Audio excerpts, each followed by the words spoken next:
रतनपुर गांव में वीरैया और सुकन्या नाम के एक गरीब पति पत्नी रहते थे। उनके पास थोड़ी जमीन थी जिसमें वो कद्दू की खेती करते थे। रोज खेत पर जाकर पानी सींचते और जानवर और जंगली सुअर खेत में घुसकर फसल खराब न करें, इसका भी ख्याल रखते थे। खेत के किनारे एक पेड़ पर सूखा कद्दू बंधा हुआ था। उस सूखे कद्दू में एक भूत को बंद किया हुआ था। ये बात किसी को पता नहीं थी। कोई आकर मुझे इस कद्दू से बाहर निकालो। जो ऐसा करेगा उसकी जो भी इच्छा हो मैं पूरी करूंगी।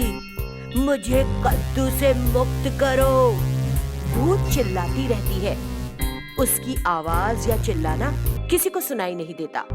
एक दिन वीरैया और उसकी पत्नी सुकन्या दोनों मिलकर बेटी अमृता को खेत पर लेकर आते हैं।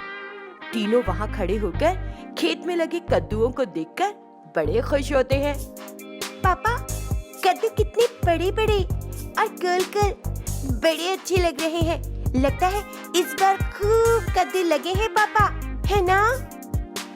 हाँ बेटा, इस बार पहला बीज मेरी रानी बिटिया ने लगाया था, तभी तो इस बार खूब सारे और बड़े बड़े कद्दू लगे हैं।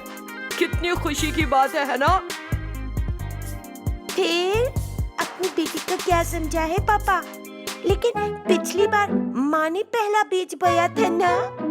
हाँ बेटी, तभी तो पिछली बार फसल ही नहीं लगी और उसके लिए लिया हुआ कर्ज अभी तक बाकी है मेरे सिर पर। ऐसा कहकर दोनों हंसते हैं। ये देखकर सुकन्या गुस्से से मुंह फेर लेती है।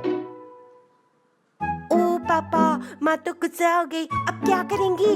हाँ, तुम्हारी माँ का गुस्सा कद्दू से नजर निकालकर कम कर देंगे। ऐसा कहते हुए वो एक कद्दू तोड़कर हाथ में पकड़ता है। वो कद्दू तुरंत काला हो जाता है। ये देखकर तीनों डर जाते हैं। फिर अमृता एक कद्दू तोड़ती है। वो लाल रंग का हो जाता है। सुकन्या भी एक कद्दू तोड़ती है। वो भी सफेद रंग का हो जाता है। फिर तीनों मिलकर जब कद्दू देखते हैं तो कोई काला, कोई लाल, कोई हरे रंग में बदल जाता है। ये देखकर तीनों डरते हुए पेड़ के नीचे आते हैं और कद्दुओं को देखते हैं। ये क्या पापा, ऐसा क्यों हो रहा है? बाप बेटी की महिमा है। ऐसा कहकर सुकन्या हंसती है। ऐसा क्यों हो रहा है सोचते हुए वीरैया चारों ओर देखता है। तब उसे पेड़ पर बांधा हुआ सूखा कद्दू दिखाई देता है। आओ वीरैया, मेरे पास आओ। वहाँ खड़े होकर देखने से तुम्हारी समस्या कम नहीं होगी वीरैया। मेरे पास आ, मेरे पास आकर इस सूखे कद्दू को फोड़ दे। मुझे मुक्त करो। आओ आओ, मेरे पास आओ। पापा, चलो यहाँ से भाग जाते हैं। ऐसा कहकर वो वहाँ से जाने लगते हैं। तभी खेत में आग लग जाती है। ये देखकर तीनों दुख से रोने लगते हैं। भूत के हंसने की आवाज आती है। जरूर पेड़ से बंधे कद्दू की वजह से ही ऐसा हुआ है। मैं जाकर इस कद्दू को फोड़ दूंगा, यही करूंगा। ऐसा कहते हुए वीरैया पेड़ से बंधे कद्दू के पास आकर उसे खोलकर जमीन पर दे मारता है। बस कद्दू से भूतनी बाहर आ जाती है। भूतनी को देखकर तीनों डर जाते हैं।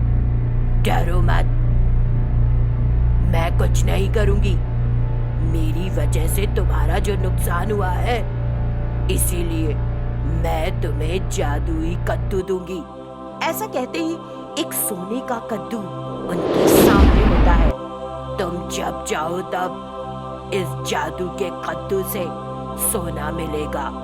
उससे तुम खुशी के साथ जी सकते हो। ऐसा कहकर भूतनी गायब हो जाती है। फिर वीरैया का परिवार उस कद्दू को लेकर घर आता है और सुखी जीवन बिताता है। सुल्तानपुर गांव में किरण रहता है। जिसने डिग्री पूरी कर ली है और वो नौकरी की तलाश में है, लेकिन उसे नौकरी नहीं मिल रही। फिर भी वो कोशिश नहीं छोड़ रहा, उसमें बड़ी लगन है। वो टिप टॉप तैयार हुआ, सारे सर्टिफिकेट्स और फाइलें ली और नौकरी की तलाश में घूम रहा है। तो इस तरह जब वो नौकरी की तलाश में था, उसने एक ज्योतिषी को एक पेड़ के नीचे बैठे और ज्योतिष बताते हुए देखा। तो वो सोचता है कि उसे ज्योतिषी के पास जाना चाहिए और नौकरी न मिलने का कारण जानना चाहिए। उसने पास जाकर उसे अपना हाथ दिखाया। बेटा, तुम्हारी कुंडली बहुत अच्छी है। तुम एक ऐसा कोई बन सकते हो जो टोपी लगाए। किस तरह स्वामी? बस में या ऑटो में? ये साइकिल चलाकर आता है। क्यों, तुम्हें नहीं चाहिए काम? मुझे चाहिए स्वामी। साइकिल नहीं तो पैदल भी आने को कहें तो भी ये नौकरी कर लूंगा मैं। मूर्खता भरे चुटकुले मत सुनाओ। जो मैं कहता हूँ उसे ध्यान से सुनो। स्वामी जी कहिए, जैसे बच्चे पाठ को सुनते स्कूल में मैं भी सुनूंगा। क्या ठिठोली कर रहे हो मुझसे? नहीं, क्या मैं हा ही कर रहा हूँ?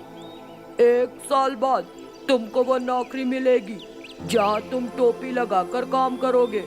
उस टोपी के कारण तुम करोड़पति बन जाओगे। उसने एक लफ्ज भी नहीं कहा और पैसे दे दिए। उस दिन से नौकरी की तलाश छोड़कर वो आराम से सड़कों पर घूम रहा है। तो ऐसे ही साल के 365 दिन बीत जाते हैं। उसकी माँ बीमारी के चलते बिस्तर पर पड़ी है और वो एक नौकरी पाने का इंतजार कर रहा है जहाँ वो टोपी पहन सकता है। तो वो उस ज्योतिषी से मिलने जाता है। रास्ते में उसकी मुलाकात उसके दोस्त हर्ष से होती है और उसे सुरक्षा गार्ड की नौकरी मिल जाती है। उसे अपनी ड्यूटी एक कचरा घर के पास करनी थी। वो कूड़ेदान से आने वाली सड़ी बदबू को सहन नहीं कर सका। क्या जिंदगी है? कैब जॉब, मतलब मैंने सोचा था कुछ और। मुझे इसकी उम्मीद नहीं थी। अब मुझे उस ज्योतिषी को ढूंढकर उसे उसका भविष्य दिखाना होगा। हाँ, नहीं तो। उसे बहुत बुरा लगता है। तभी तेज हवा चलने लगती है। छज्जे से सारा कचरा उड़कर किरण पर आ गिरा। छी, मैं पहले से ही आग बबूला और परेशान हूँ और अब ये। मैं इस बदबू को बर्दाश्त नहीं कर सकता। मैंने बता दूंगा कि मैं काम नहीं करूँगा। वो वहाँ से आगे जाने की कोशिश करता है कि उसे एक पुरानी डायरी मिलती है। वो उसे खोलकर पढ़ता है। उसमें 24 carat golden spot car details के बारे में बताया गया है। इसे कहाँ और क्यों रखा गया है, इसका भी जिक्र उस डायरी में है। वो इसे पढ़कर चौंक गया। उसके लिए इस पर विश्वास करना मुश्किल था। वो गाड़ी अब भी है। अगर मुझे मिल जाए तो मैं करोड़पति बन सकता हूँ और ज्योतिषी की बात सच हो सकती है। तो उसने डायरी ली। अपने मोबाइल से उसने एक कॉल लगाया कि उसकी माँ की तबीयत खराब है और वो अगले 2 दिन की छुट्टी चाहता है। उसने अनुमति ले ली। वहाँ से वो जंगल में चला गया, जैसा कि किताब में बताया गया था। वहाँ एक झील है और उसमें है एक मगरमच्छ। जैसा कि डायरी में लिखा है, मैं जंगल में तो आ गया, झील भी देख ली। अब मुझे उस मगरमच्छ पर चढ़ना है जो हिल नहीं रहा। फिर मैं एक रास्ता खोज सकता हूँ। उसने ऐसा सोचा। मगरमच्छ के पास गया और अब वो मगरमच्छ पर खड़ा है। तुरंत उसे एक रास्ता दिखाई दिया। ये लाल और चमकदार था। उसे उस रास्ते की बात याद हो आई और वो उस रास्ते पर चलने लगा। कुछ दूर जाने के बाद उसे अपने सामने एक पुरानी हवेली दिखाई दी जो खंडहर हो चुकी थी। जैसे ही उसने देखा, उसने इसे एक उपलब्धि के रूप में महसूस किया। वहाँ एक पुरानी कार भी थी, लेकिन वो सोने की कार नहीं थी। 24 कैरेट सोना नहीं थी। वो उदास महसूस करता है। तभी आकाश में बिजली चमकती है और गड़गड़ाहट शुरू हो जाती है। बारिश के पानी से सारी गंदगी धुल जाती है और वो कार अब सोने की तरह चमक रही है। किरण बेहद खुश हुआ और कार लेकर घर चला गया। बाद में उसने उस कार को बेचकर अपनी माँ का एक बड़े अस्पताल में इलाज करवाया। फिर उसने एक घर खरीदा और अब अपनी माँ के साथ आराम से रह रहा है।